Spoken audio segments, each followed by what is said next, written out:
السلام علیکم ورحمۃ اللہ جی دوستو، کیا حال چال ہے؟ امید ہے آپ سب لوگ خیریت سے ہوں گے اور اللہ کا شکر ہے میں بھی خیریت سے ہوں۔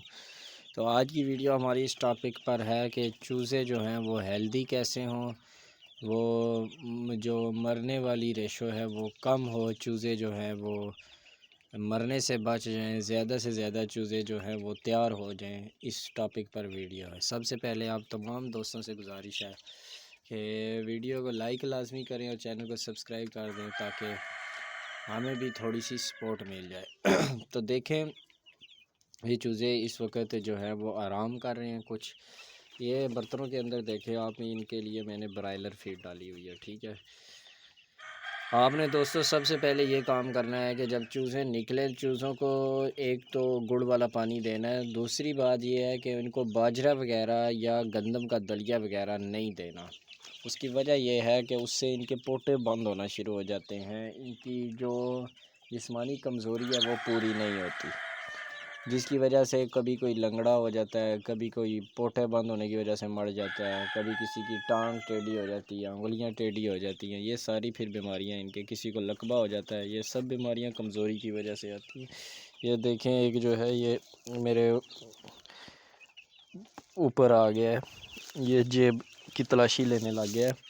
تو سب سے پہلے آپ نے برائلر والی فیڈ ڈالنی ہے، اس کے بعد آپ نے جس کینی کے اندر پانی رکھنا ہے، ایک تو وہ کینی صاف کرتے رہنا ہے وقتاً فوقتاً، اس کے اندر یہ ڈال دیتے ہیں گند وغیرہ۔ دوسرا پانی کے اندر آپ نے کیا ملانا ہے، ہفتے میں ایک آدھ بار آپ کوشش کریں ان کو گڑ والا پانی دیں، اس کے علاوہ آپ ٹیلو فرسن اور سیمو سٹریس یہ دیکھ لیں، آپ کسی بھی پرندے والی شاپ پہ جا کے جو ہے وہ خرید لیں، وہ ڈالنی ہے لازمی۔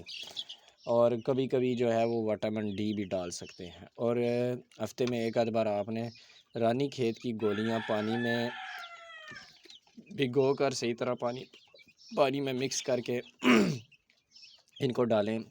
آپ دیکھیں یہ ایک مہینے کے اندر ان کا جو ہے نا وہ کس طرح ان کی ہائٹ بڑھے گی، ان کی گروتھ کتنی پیاری ہوگی اور مرنے کی ریشو بھی کم ہو جائے گی۔ دوسرا ان کو سردی سے بچائیں، آج کل رات کو ٹھنڈ ہو جاتی ہے، تو اگر ان کو تھوڑی سی بھی سردی لگ گئی تو ان کا جو ہے وہ ریشہ ہو جائے گا، کھانا پینا بند کر دیں گے اور یہ مرنا شروع ہو جائیں گے۔ گرمی یہ تھوڑی بہت ہی برداشت کر لیتے ہیں لیکن سردی ان سے برداشت نہیں ہوتی۔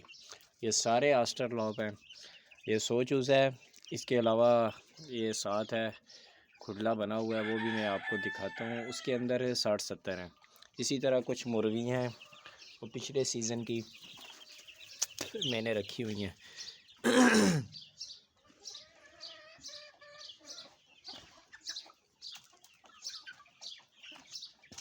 پتہ نہیں، ہاں یہ دیکھیں یہ سارے چوزے یہ 60-70 ہیں، ٹھیک ہے۔ یہ بھی میں نے اپنی یعنی کہ مشین سے نکالے تھے، اور اسی طرح ادھر کالے بلیک مرغیاں دوسرے کھڈلے میں وہ نظر آ رہی ہیں، 50-60 وہ ہیں۔ تو